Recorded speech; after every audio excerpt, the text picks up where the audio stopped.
खबर 36 में आगू बाढ़बो। पूर्व मुख्यमंत्री डॉक्टर रमन सिंह मुख्यमंत्री भूपेश बघेल के ऊपर एक बार फिर से निशाना साधे हैं। उमन कही कि छत्तीसगढ़ में प्रधानमंत्री आवास योजना के हालत खराब हो चुके हैं। प्रधानमंत्री आवास योजना में केंद्र के हिस्सा 60% होते, जबकि राज्य के हिस्सा 40%। केंद्र की तरफ ले तो पैसा भेज दे जावत है, फिर राज्य के तरफ ले अपन हिस्सा नहीं दे जावत है, जेकर ले ये योजना के हालत खराब हो चुके हैं।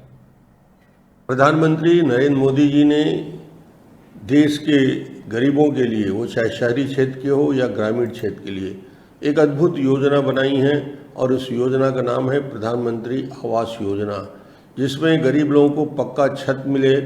1,40,000 की लागत का ये मकान उनके सपनों का एक छोटा सा घर होता है, जिसकी कल्पना एक गरीब व्यक्ति करता है। उस योजना के तहत पूरे देश में 2.5 करोड़ आवास बनने थे।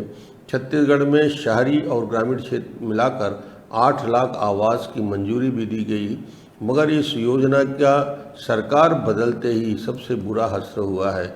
और सरकार बदलने के बाद, भूपेश सरकार के आने के बाद 2 साल की राशि 18-19 की 792 करोड़ रुपया की राशि और 19-20 की 762 करोड़, 1,554 करोड़ की राशि जो राज्य सरकार का हिस्सा है, उस हिस्से को ना देने की वजह से ये योजना पूरी तरीके से बंद हो गई है।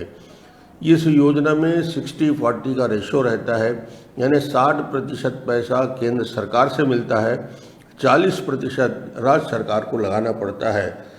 राज्य सरकार ने अपने हिस्से 18-19 और 19-20 में जमा नहीं करने की वजह से बार बार केंद्र सरकार से सरकार को पत्र लिखने के बाद भी एक पैसा भी जमा नहीं किया गया। इसलिए आज छत्तीसगढ़ के लाखों हमारे आवासहीन भाई, किसी को दूसरा किस्त और किसी को तीसरा किस्त नहीं मिला है, वो भटक रहे हैं। बारिश में उनका मकान गिरने की स्थिति में पहुंच रहा है और गरीब तड़फ रहा है। उसके आवास का सपना निश्चित रूप से जो उसने देखा था वो टूट रहा है। एक और अजीब बात है कि इस वर्ष के लिए 2021 के लिए प्रधानमंत्री आवास के लिए राशि ही नहीं रखी गई। इसका मतलब राज्य सरकार ने ये तय कर लिया है कि छत्तीसगढ़ में गरीबों के आवास 1,40,000 45,000 के जो बनने थे, उस योजना को पूरी तरीके से इन्होंने बंद कर दिया है। इतनी लाभदायक योजना गांव में जाकर देखें, जब पक्के मकान में एक गरीब व्यक्ति रहता है स्वाभिमान के साथ, उसकी चेहरे की चमक देखें। इनके लिए मकान के लिए का सबसे जीवन का सपना होता है, उस सपना को तोड़ रही है सरकार।